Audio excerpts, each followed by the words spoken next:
ดีร้านซื้อทาวินอยู่พงสะบั้นมาเจ้าเหียนกิตติทุนอยู่บ้านพันหลวง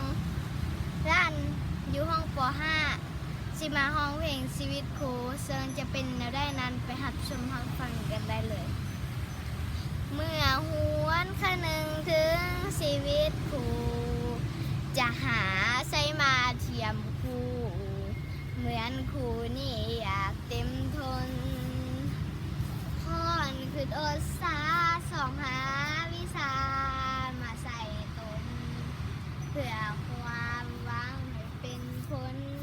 สอนจิตตนให้สมดังใจ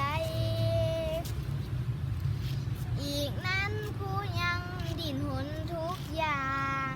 สอกหาวิชาต่างๆเพื่อมาสอนสั่งป่าใสเมื่อยาสิทธิ์ห้องอบเอ้ยของครูต้องสู้ทนไปบอกเคยคิดจะท้อใจหรือเบื่อหน่ายในชีวิตครูหากแม้นผู้ใดที่เคยได้ผ่านชีวิตนั้นแสนดนนานบากบั่นเป็นหน้าอดสู้แต่ก็พอใจเลื่อมใสในชีวิตครูอุทิศจิตใจฟังอยู่เป็นครูชั่วอาวสานสุขล้ำดวงใจ